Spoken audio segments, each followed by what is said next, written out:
누가복음 6장 6절에서 11절까지 말씀입니다. 신약성경 98면에 있습니다. 교회에 오시면 꼭 성경부터 찾아놓으시기 바랍니다. 본문도 읽어보시고 주제 중심으로, 문맥 중심으로 내 것을 만들어 놓으셔야 합니다. 그래서 항상 저희 교회는 예배 오시면 먼저 말씀부터 찾아놓고 예배를 시작하시기 바랍니다. 누가복음 6장 6절에서 11절까지 말씀을 봉독해 드리겠습니다. 또 다른 안식일에 예수께서 회당에서 들어가서 가르치실세 거기 오른손 마른 사람이 있는지라.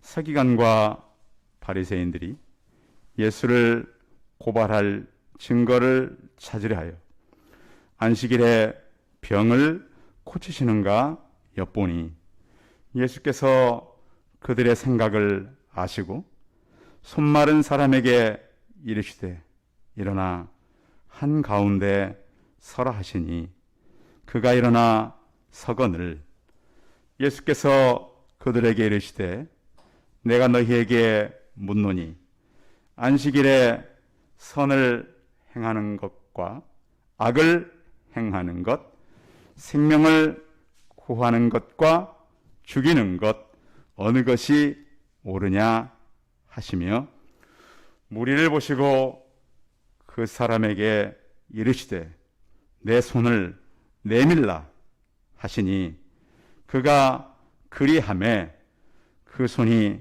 회복된지라. 그들은 노기가 가득하여 예수를 어떻게 할까 하고 서로 의논하니라. 아멘.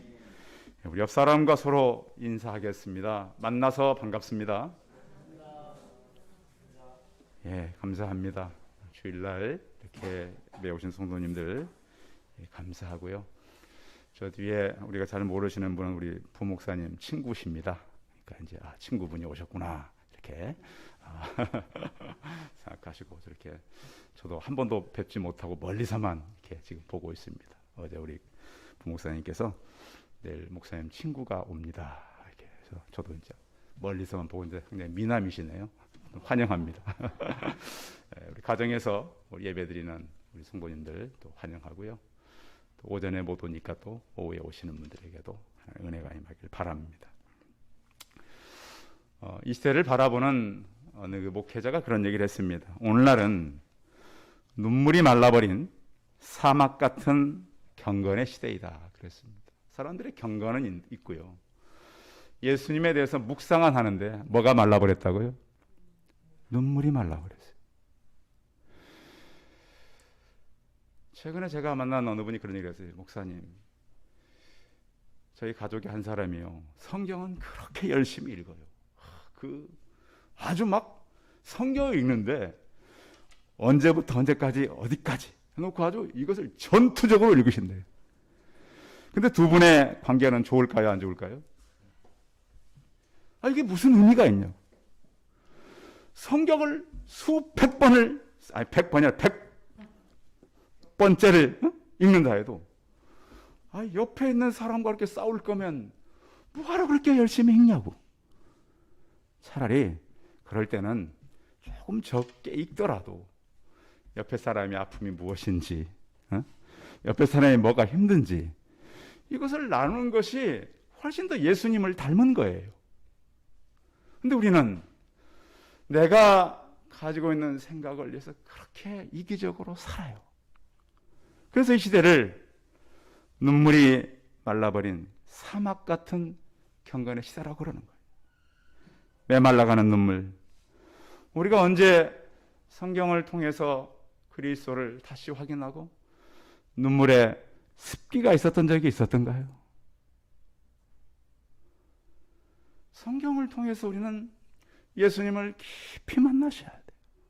저희 성도님들은 일찍 일어나셔서 큐티를 하시고 묵상을 하시기 때문에 그래도 그 새벽에 만나는 하나님을 만나시는 분들이 많으세요. 그러면 거기에서는 메시지가 있단 말이에요. 말씀이 있어요. 왜? 말씀하시거든요.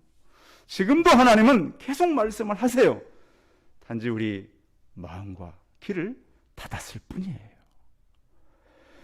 윌리엄 부스에게 사역자들이 편지를 냈어요. 우리가 계속 사역을 해도 효과가 나타나지 않습니다. 이 사람은 대단한 목회자거든요. 그래서 뭐라고 답장했냐면 짧게 답장했어요. 사역의 현장에서 좀 우십시오. 그거였어요. 아니, 사역의 현장에 운다고 일이 될까요? 그래서 다시 보게 된 거예요. 울 이유가 뭔가? 그냥 우는 것이 아니라 울 이유가 있어야 울 거 아닙니까? 찾아보니까 많이 있더라는 거예요. 대한민국 교회 부흥은요, 선교사들이 울기 시작할 때부터 부흥됐어요. 대한민국 교회도요, 처음에 와가지고 거의 20년 동안 효과가 안 나타났어요. 그런데 평양에서 선교사들이 지금까지 우리가 사역을 잘못했구나. 지금까지 우리가 와가지고 이 사람들을 바로 이끌지 못했구나. 회개 운동이 시작될 때 평양 대부흥이 일어난 거예요. 성도 여러분, 저희 교회가 성장하기를 원하십니까? 기도하기를 원하십니까? 여러분 다시 우리 교회를 붙들고 여러분들의 눈물이 있기를 선포합니다. 저희 송파 새신교회 사람이 시작한 교회 아닙니다. 하나님께서 시작한 교회입니다. 다시 우리의 눈물이 우리의 잃었던 그 세계를 찾게 할 것입니다. 오늘날 많은 교회들이 물질적인 육체적인 가치가 교회에 들어왔습니다. 예수님도 성을 보면서 우셨습니다. 평화를 잃어버린 평화의 성을 보면서 나를 위해 울지 말고 자녀들을 위해서 울라고 예수님은 말씀하셨습니다. 성도 여러분, 이 시대에 대해 비통함을 느껴보지 못한 우리가 아무리 봉사를 하고 아무리 우리가 새로운 일을 시도한다 한들 세상은 우리가 하는 일을 바로 보지 못합니다. 우리의 믿음이 어떤 것입니까? 믿음은 꼭 우리 속에서 막 꿈틀을 거려야만이 믿음이 아닙니다.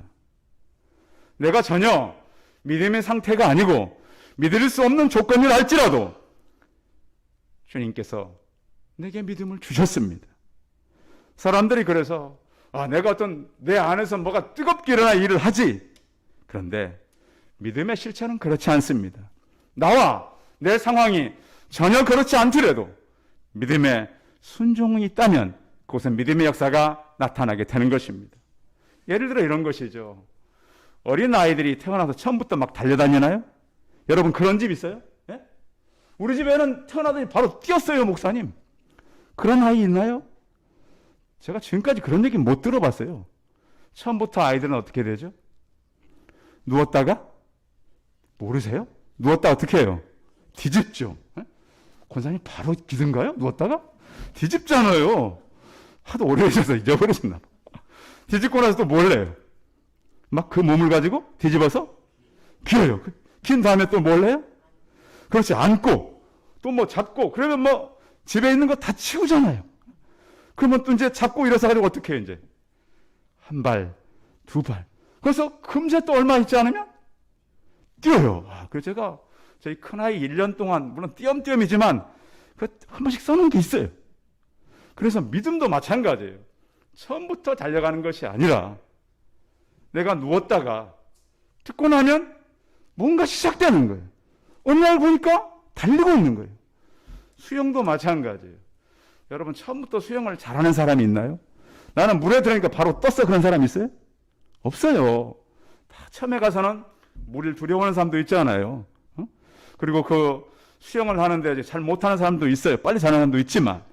그런데 처음부터 들어가서 이렇게 잘하는 사람은 없지만 들어가 몸이 좀 이렇게 손발을 움직여서 몸이 뜨면 그때부터 수영이 시작되듯이 믿음도 바로 그렇게 시작되는 것입니다. 신학자인 그 앤드루 머레이는 이런 얘기를 했습니다. 죄인은 자신의 불신앙이 의식되더라도 믿으려고 노력해야 한다. 그는 믿을 수 있는 능력이 주어질 것을 확신하고 첫걸음을 내딛어야 한다. 주님 믿습니다 라고 확신하면서 믿음의 행진을 계속해야 한다 그랬습니다. 그의 책 자신을 믿지 말고 예수를 믿어라, 이 책에서 소개하고 있습니다. 여러분 사시면서 여러분의 손은 건강하십니까? 오늘 얘기는 손 이야기를 좀 같이 나누려고 그래요. 그 이리안자라고 하는 그 세계에서 좀 큰 섬인데요. 이 섬은 인도네시아 영해에 있는 그 섬이에요. 느기니라고 하는 그 섬인데, 이 섬의 전통은 뭐냐면 주변에 가까운 사람들이 죽으면 손가락을 자르는 거예요. 좀 무서운 동네죠. 그래서 특히 이제 여인들은 남편이 죽으면 또 이렇게 손가락을 자르네요. 근데 문제는 일부 다처제라는 거죠. 네. 그래서 이제 그 지역에 들어가면 손가락이 없는 분도 계시고 여러 개 잘린 분도 계셔요. 근데 손은 우리에게 참 중요한데, 힘든 이 환경은 그 사람을 거칠게 만듭니다. 영적인 것도 마찬가지죠. 기도의 사람들은 이 기도의 모습이 남아있는 거죠. 여러분 가끔씩 기독교 성화 같은 걸 보면 방 한 개를 놓고 그 기도하는 노인 사진 본 적 있으세요? 그 옆에는 이 습을 다물 수 있는 조그만 그릇이 하나 있고 나이프가 있고, 그게 누구 그림인 줄 아십니까? 조지 뮬러의 기도하는 노인이라고 하는 그림입니다. 기도의 사람이었다는 거죠. 기도로서 가장 그 그림에 나타나는 건 바로 기도의 손이에요. 손. 그는 그 험악한 참 공급이 어려운 그때를 기도의 손으로서 그의 삶을 승리해 갔다는 것이죠. 오늘 이야기는 여기서 손 마른 사람의 상태를 소개하고 있는데요. 좀 더 깊숙이 들어가 보면 이 손이 언제 말랐는가, 선천적으로 마른 것이 아니라 후천적으로 말랐다는 것을 성경 원문을 보면, 들여다보면 알 수가 있어요. 특히 오늘 의사 누가는 그 손 중에 오른손이라고 정확히 기록해 놓았어요. 자, 태어나서 건강하게 살다가 손이 말라버린 사람이 1세기 당시에 회당을 찾을 수 있는 이유는 주로 두 가지라고 하는 거예요. 손이 한쪽에 말라서 사용할 수 없기 때문에 사람들로부터 도움을 받거나, 아니면 가끔씩 오늘 회당은 예수님이 정기적으로 가는 회당이 아니에요. 불쑥 가신 거예요. 그런데 그곳에 가서 예수님을 만날 수도 있다라고 하는 기대감 때문에 갈 수도 있다라고 하는 것입니다. 그런데 오늘 성경은요, 오른손 마른 사람의 이야기와 함께 우리에게 그 주변에 더 심각한 사람들이 있었다고 하는 것을 말씀하고 있는 거예요. 예수님은 안식일 때문에 유대 지도자들하고 많이 논쟁을 하셨어요. 적어도 한 7번 정도를 논쟁을 해요. 그런데 오늘 성경에 나타나는 것도 바로 그 논쟁이에요. 그런데 이 잘못된 지도자들에 의해서 예루살렘 성이 어떻게 됐는가? 강도의 소굴이 됐습니다. 또 강도의 소굴된 그 예루살렘을 통해서 많은 가정이 메말라 가고 있었습니다.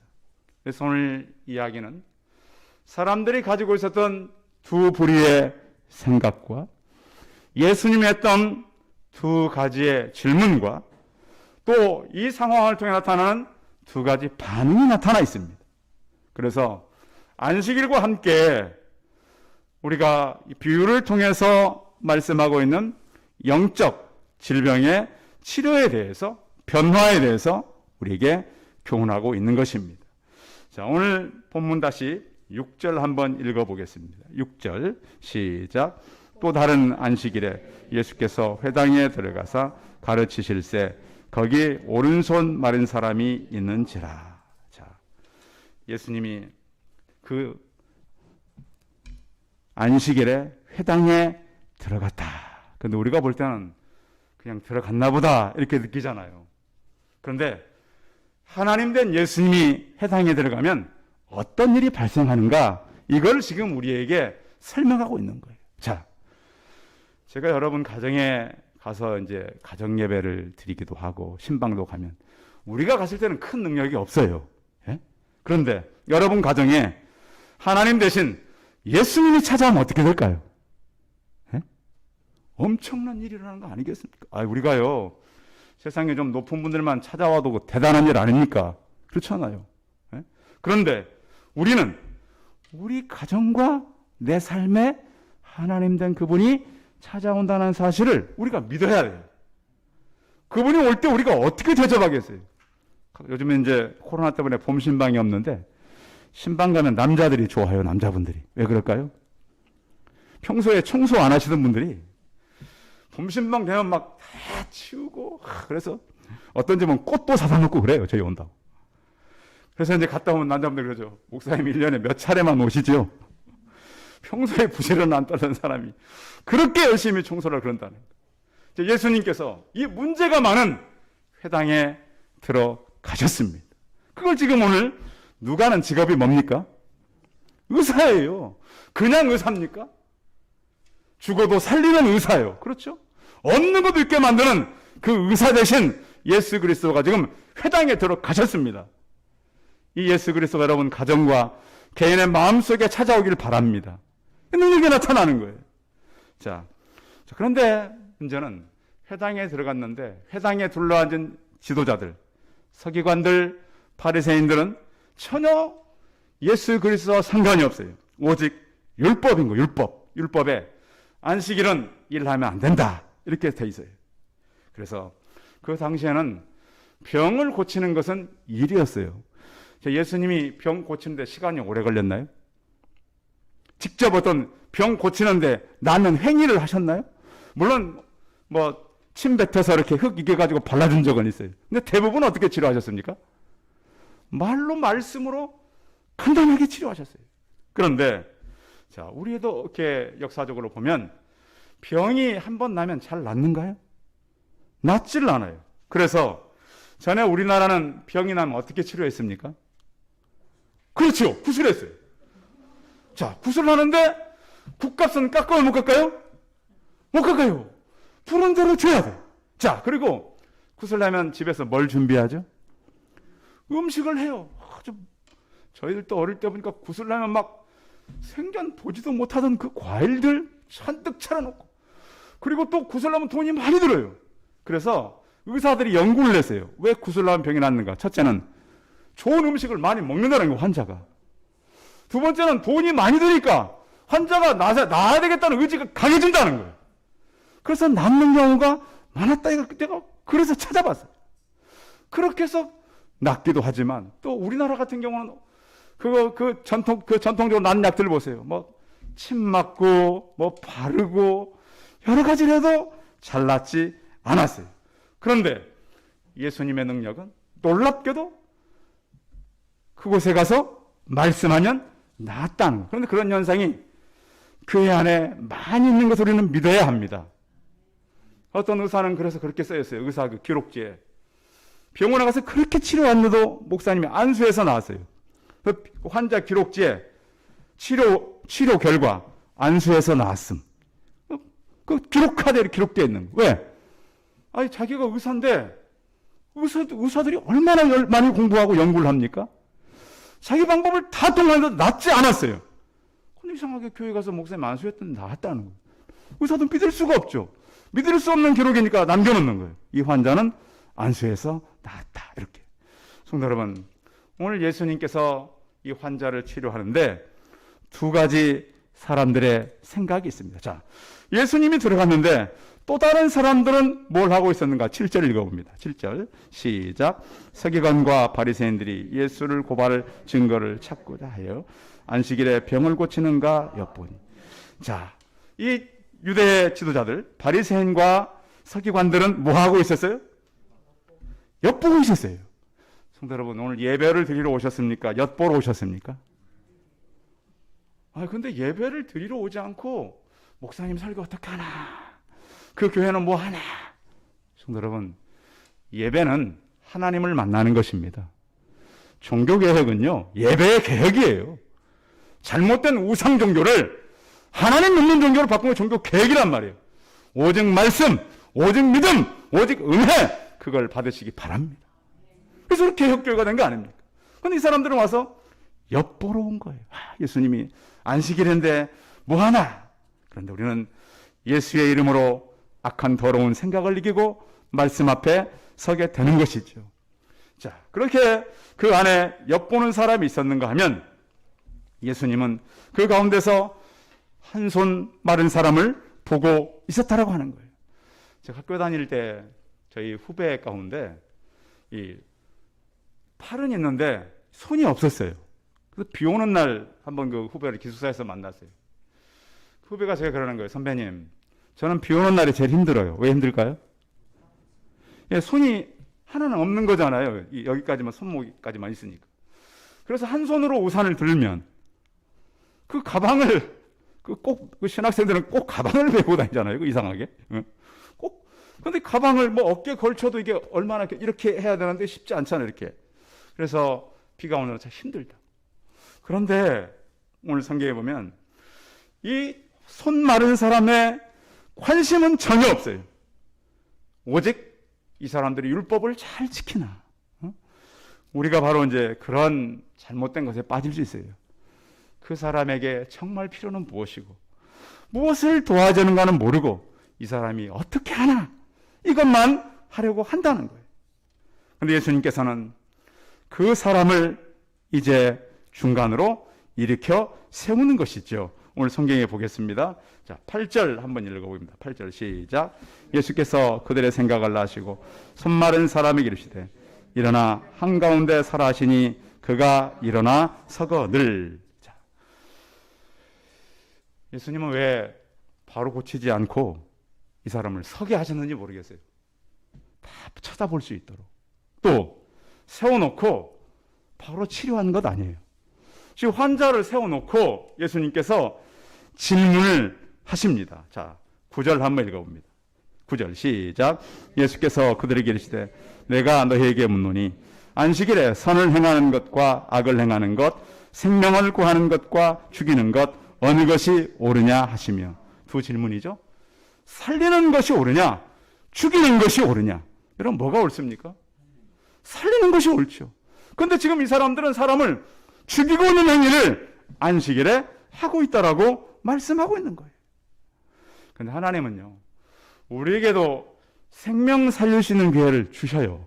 우리에게도. 그런데 그 생명 살릴 수 있는 기회를 잘 감당 안 하면 촛대를 옮기셔요. 그걸 갖다가 이제 일반적인 얘기로 기울어진 운동장이라 그래요. 축구를 하는데 운동장이 기울어졌어요. 그러면 기대할 수 있는 건 자살골이죠. 하나님께서 그러셨죠. 나를 존중히 여기는 자를 내가 존중히 여기고 나를 멸시하는 자를 내가 경멸하리라 그랬어요. 하나님을 존중히 여기고 하나님이 존중히 여기는 예배라든지 사람을 우리는 존중히 여기며 살아가야 합니다. 예배당에 지금 회당에 손 마른 사람이 앉아있는데 사람들의 관심은 그에겐 전혀 없고 안식일에만 관심이 있었습니다. 교회는 어떤 사람들이 오는 곳입니까? 손 마른 사람이 오는 것입니다. 이 성경에 그냥 손이지만 성경은 비유를 통해서 우리 성도들 가운데 여러분은 어떤 문제가 있습니까? 이 질문입니다. 내 개인에게. 오늘 예배에 오시면서 여러분들은 어떤 문제를 갖고 오셨습니까? 손이 말랐다라고 하는 것은 스스로 성하게 할 수 있어요, 없어요? 없어요. 그 당시 주술로도 힘들어요. 불가능해요. 여러분, 나에게 혹시 나의 스스로 불가능한 일이 내게 있습니까? 하나님, 내 이 문제는 내게 해결할 수 없어요. 어떤 사람은 저도 화를 잘 다스리는 편은 아닌데 막 화가 났을 때 그게 그분의 믿음의 상태예요. 그리고 내가 사람들 앞에서 이렇게 하겠다 그랬지만 하지 못하는 것들도 많아요. 그런데 우리가 중요한 것은 내 어떤 문제, 내가 스스로 할 수 없는 것을 그것을 가지고 주님 앞에 서시길 바랍니다. 그래서 회복과 치유가 돼야 합니다. 또 교회는 선을 행하는 곳이에요. 오늘 주님께서 물어보잖아요. 선을 행하는 것이 옳지 않느냐라고 묻잖아요. 저희 동네에도 보면 제가 새벽에 이렇게 기도 왔다 가면은 저희 동네를 이 길을 이 큰 길 있죠 교회 앞에 이 길을 다 청소하는 분이 계세요. 이분은 청소부가 아니에요. 가까운 교회 집사님이신데 지난주엔 제가 좀 시계를 잘못 봐가지고 일찍 새벽 기도를 났어요. 되게 우리가 5시 반에 새벽 기도인데 오다 보니까 5시 전에 교회에 도착했어요. 보니까 그 네 분이 학교 앞에 새벽 기도 가려고 서 계시더라고. 그 교회는 이제 여기보다 머니까 일찍 가셔야 돼요. 그 아침에 갔다 와서 이 동네를 계속 청소하시는 거예요. 그 가끔씩 저를 만나면 이제 그 연세가 많으세요. 저희 그렇게 말씀하세요. 이제 가셔? 네, 이제 가셔? 근데 그분이 다리도 불편해요. 두 다리 다 안 좋으세요. 그러니까 건들건들 거리면서 이 동네를 다. 근데 잘 몰라요. 새벽에 청소하고 들어가시니까. 교회는 사람들이 선을 행하는 곳이에요. 우리가 요즘에도 코로나 기간 때문에 얼마나 어려워요. 그러나 우리의 주변 사람들에게 예수 그리스도의 사람으로서 우리가 예수를 알고 있고 내 문제 해결되었다면 또 다른 사람들의 불편하면 우리가 해줘야 되는 거예요. 그런가 하면 교회는 생명을 살리는 곳이에요. 죽었던 우리가 예수 그리스도를 만나고 내 말라버린 팔이 회복되어서 또 다른 사람을 살리는 곳이 바로 교회예요. 자, 이렇게 이런 놀라운 역사를 주님께서 행하셨어요. 자, 10절 한번 읽어볼까요? 10절 시작. 무리를 둘러보시고 그 사람에게 이르시되 내 손을 내밀라 하시니 그가 그리하매 그 손이 회복된지라. 아멘. 자, 예수님께 손 내밀라고 하는데 어느 손 내밀었을까요? 예? 마른 손이 올라갑니까? 예수님, 제 손 못 올려요. 내 문제가 너무 커요. 안 돼요. 그런데 마태복음 12장 13절에 보시면 그가 내밀매 다른 손과 같이 회복되어 성하더라 그랬습니다. 내밀었습니다. 부분적 회복이 아닌 여기는 완전한 복구와 회복을 의미해요. 그러니까 우리는 손만 나았다고 생각하는데 성경의 원어적인 의미는 전체적인 복구와 회복이에요. 거의 종말론적인 표현으로 돼 있어요. 이 사람은 손만 나은 것이 아니라 영혼 전체가 회복된 것을 믿으시기 바랍니다. 예수님을 만난 사람들은 어떻게 변했나요? 베드로 보십시오. 예수님 처음 만나던 어떤 날 만났어요? 실패한 아침에 만났어요. 예수님이 그 실패해 갖고 있는데 다시 가서 그물을 던지라는 거. 아니 예수님, 내가 밤새도록 그물 던졌어요. 고기 없어요. 지금 내 피곤해요. 쉬어야 돼요. 근데 예수님 깊은 데로 다시 가라는 거예요. 성도 여러분, 믿음은 내가 지금 할 수 없는 것을 순종하는 것입니다. 목사님 안 돼요. 난 못해요. 지금까지 해봤어요. 그렇게 하지 마시고 다시 주님의 말씀을 붙들고 여러분 현장으로 뛰어드시기 바랍니다. 신앙은 결국 우리를 새로운 삶을 경험하게 하는 것입니다. 그리고 나서 이 사람들을 보면 이렇게 표현되어 있어요. 자, 이렇게 손이 회복됐어요. 그런데 어떤 반응이 있나요? 자, 11절 읽어봅니다. 11절 시작. 그들은 노기가 가득하여 예수를 어떻게 할까 하고 서로 의논한지라. 아니, 그 기적이 일어났으면 어떻게 됩니까? 예? 그 지금 해당 안에 한 번도 지금 나타나지 놀라운 기적이 일어났어요. 다 알 거예요, 사람들이. 그럼 어떻게 해야 돼요? 기뻐하고 감사하고 소식을 전해던 이 사람들은 뭐가 가득해요? 노기가 가득하더라. 우리 한국 사람들은 어디 나라에 노기가 많죠? 일본이죠. 예. 2001년 일본에서 아르바이트를 하다가 퇴근하다가 이 전철을 타려고 그러는데 술 취한 사람이 철로에 떨어졌어요. 그 사람을 구하려다가 두 사람이 떨어졌는데 셋 다 죽었어요. 그 중에 한 사람이 고려대를 다니던 이수연 청년입니다. 2001년 1월 26일 사고가 나서 그 죽은 이 한 청년, 대한민국 청년 때문에 일본 사회에 커다란 파장을 일으켰습니다. 그가 죽고 나서 이제 그 장학회단을, 그 재단을 만들었는데 그 사람이 그런 얘기를 했어요. 20년간 한 번도 그 이름을 잊어본 적이 없다. 벌써 20년 된 사건입니다. 그리고 그 이사장이 이런 얘기를 했습니다. 수많은 예계관 이루지 못한 양국 관계 개선을 그가 혼자 힘으로 해냈다. 그 사람이 일찍 평소에는 퇴근하는데 그날 일이 많아가지고 늦게 퇴근하는 바람에 그 일이 생겼다는 거예요. 그래서 그 이수현 청년을 후원하던 어떤 사람은 그가 다니던 고대 자기 딸을 학교로 보냈어요. 저런 정신을 배워야 된다. 그런데 지금 그 학생의 그 죽은 청년의 그 이니셜을 따서 LSH 아시아 장학회를 통해서 거의 20개국에 장학금이 보내지고요. 올까지 해서 한 1000명이 넘는 학생들이 장학금을 받고 있습니다. 그가 살았으면 이런 일을 했을까요? 그리고 일부러 그 날짜를 기억하게 일본 사람 중에 12,600원을 내는 기부하는 분도 계시대요. 우리는 오늘 성경을 통해서 예수 그리스도가 손 마른 사람을 치료하고 결국은 그 손에 못 박혀 죽습니다. 우리가 가진 신앙은 어떤 신앙입니까? 여러분의 손으로는 무엇을 하고 살아갑니까? 오늘 손은 우리의 단순한 육체가 아닙니다.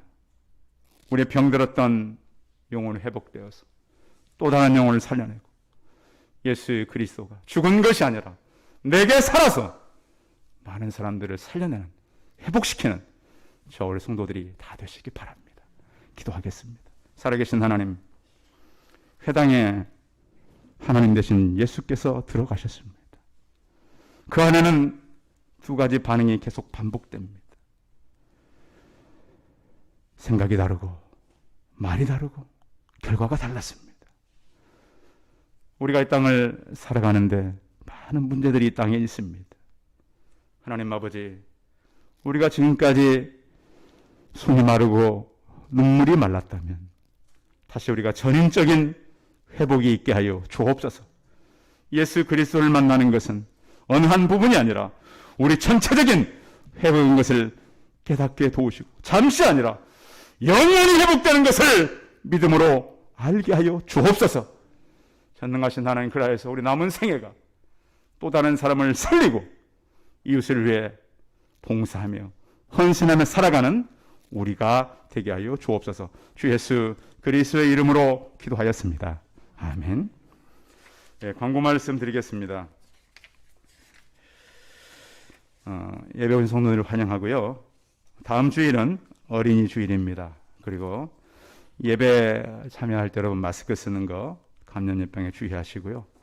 또 가정 예배 하시는 거 실패하지 않기를 바랍니다. 코로나가 심해지기 때문에 당분간 그 교회 모임들은 멈춰 주시기 바랍니다. 다 멈추고 여러분들에게 하는 일에 대해서 예배만 드리고 집에 돌아가면 좋겠고요. 그리고 오늘 누가 떡을 준비하신 것 같은데 우리 어르신들이 준비한 것 같아요.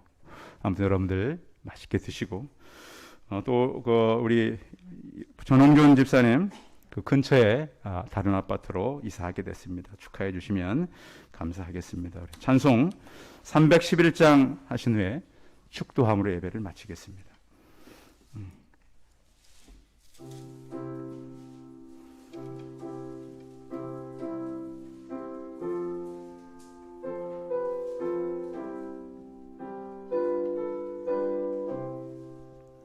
내 너를 위하여 몸 버려 피 흘려 내 죄를 속하여 살 길을 주었다. 널 위해 몸을 주건만 너무 주느냐. 널 위해 몸을 주건만 너무 주느냐. 아버지 보좌와 그 영광 떠나서 밤 같은 세상에 만 백성 구하려 내 몸을 희생했건만 너무 하느냐. 내 몸을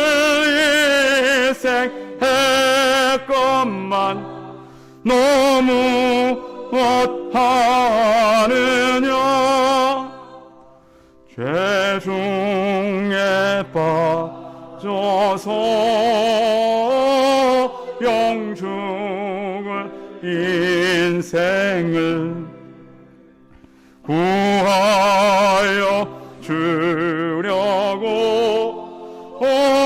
나 피를 흘렸다. 내 죄를 내속했건만 너무 어하느냐. 내 죄를 배속했건만 너무 어하느냐. 한없는 용서와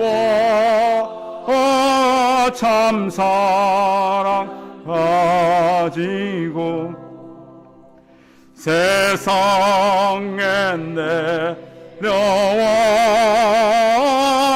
값없이 주었다. 이것이 기중하건만 너무 어추느냐. 이것이 기중하건만 너무 어추느냐. 기도하겠습니다. 이제는 우리 주 예수 그리스도의 은혜와 하나님의 무한하신 사랑과 성령의 교통하심이 내 손을 내밀라, 내 문제, 내 상황, 내 갈 수 있는 모든 것들을 주님 앞에 내밀고 회복되어서 죽음으로 달려가는 이 시대를 살려내고 이들을 위해서 남은 삶을 살아가기를 소원하는 우리 성도들의 머리머리 이해와 이들의 가정과 자녀들과 일터와 사업터 위에 이제로 영원토록 함께 있을지어다. 아멘.